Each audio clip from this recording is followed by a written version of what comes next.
Welcome back to the English Daily Podcast.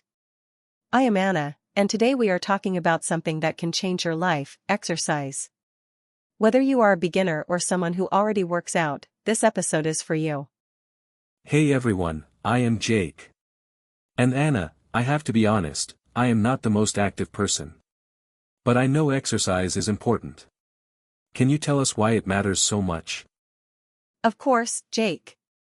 Exercise is one of the most powerful things you can do for your body and your mind. When you exercise, your heart gets stronger, your muscles grow, and your bones become denser. But that is just the beginning. I have heard that exercise is also good for your mental health. Is that true? Absolutely. When you exercise, your brain releases chemicals called endorphins. These are natural mood boosters. That is why people often say they feel amazing after a workout. Exercise can also reduce stress, anxiety, and even symptoms of depression. It is like a natural medicine. That is incredible. So, what counts as exercise? Do I need to go to the gym every day? Not at all. Exercise comes in many forms. There are 4 main types you should know about. The first one is aerobic exercise, also called cardio. This includes running, swimming, cycling, and dancing.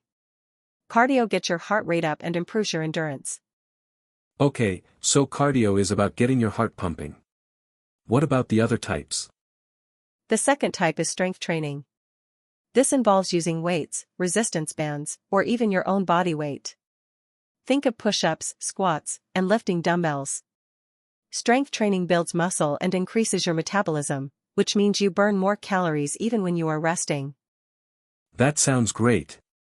I always thought lifting weights was only for bodybuilders. That is a common misconception. Strength training is for everyone. It helps prevent injuries, improves posture, and keeps your bones strong as you age. You do not need to lift heavy weights, even light weights can make a big difference. What is the third type? The third type is flexibility exercise.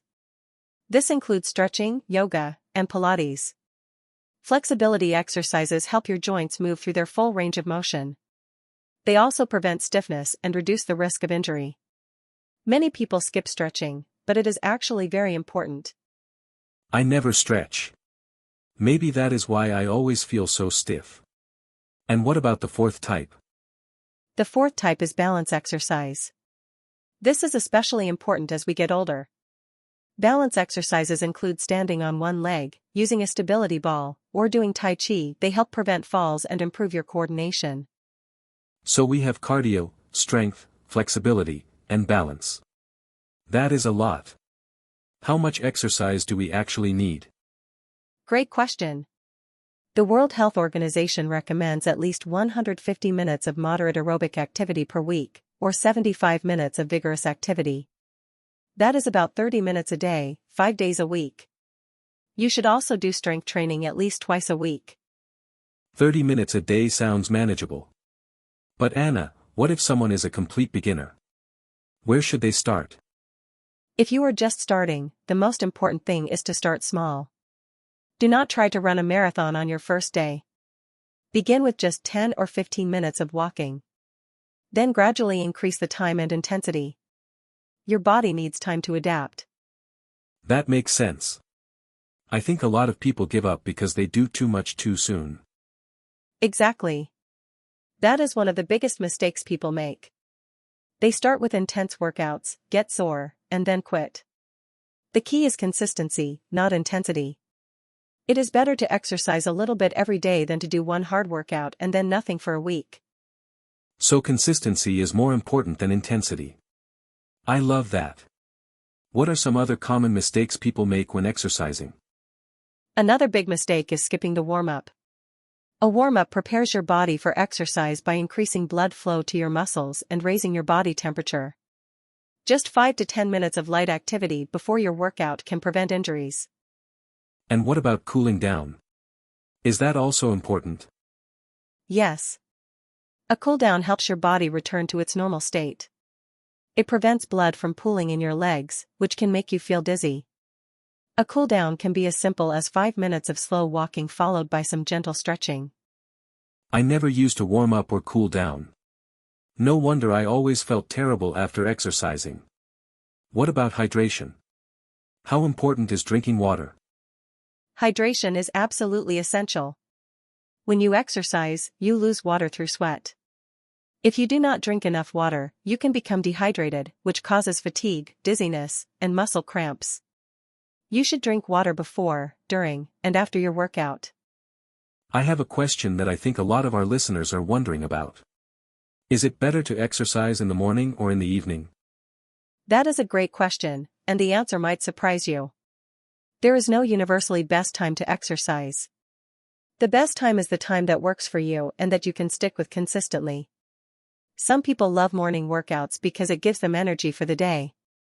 Others prefer evening workouts because it helps them relieve stress after work.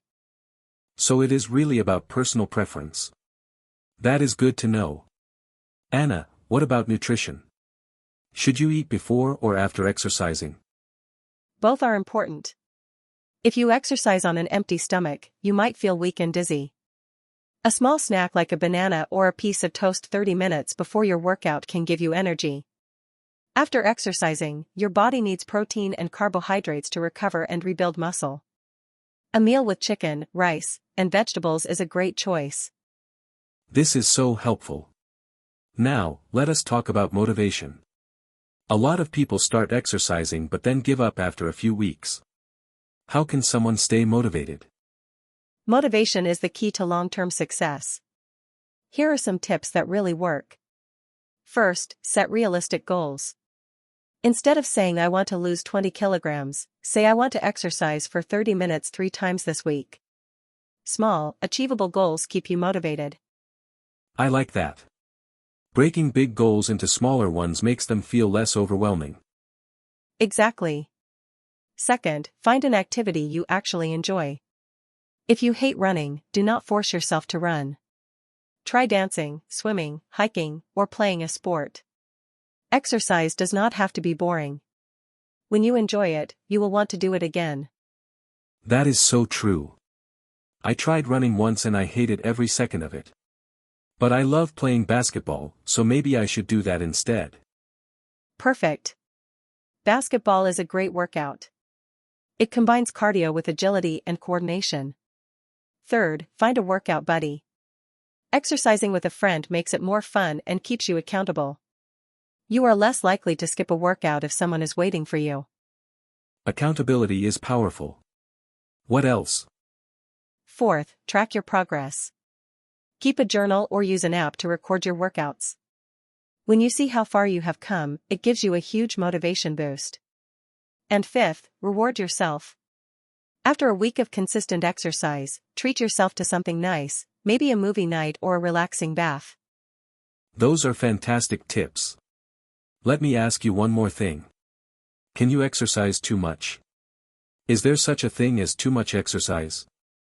Yes, absolutely. Overtraining is a real problem. When you exercise too much without giving your body time to recover, you can experience fatigue, decreased performance, and even injuries. Your muscles grow and get stronger during rest, not during the workout itself. That is why rest days are so important. So rest is actually part of the process. I always thought more was better. Not at all. In fact, most experts recommend at least 1 or 2 rest days per week. During rest days, you can do light activities like walking or gentle stretching, but you should avoid intense workouts. Listen to your body. If you feel tired or sore, take a break. Anna, this has been incredibly informative. Let us do a quick recap for our listeners. Of course. Here are the key takeaways from today. Exercise has 4 main types: cardio, strength, flexibility, and balance. Aim for at least 150 minutes per week. Start small and focus on consistency. Always warm up and cool down. Stay hydrated, eat well, and get plenty of rest. And most importantly, find activities you enjoy. And remember, set realistic goals, find a workout buddy, track your progress, and reward yourself. Exercise is not about being perfect, it is about making progress, one step at a time. Beautifully said, Jake. Thank you all for listening to the English Daily Podcast. We hope you feel inspired to get moving today. Remember, your body is the only place you have to live, so take care of it. If you enjoyed this episode, please subscribe and leave us a review. It really helps us reach more English learners around the world. See you next time. Keep exercising, keep learning, and keep growing. Goodbye everyone.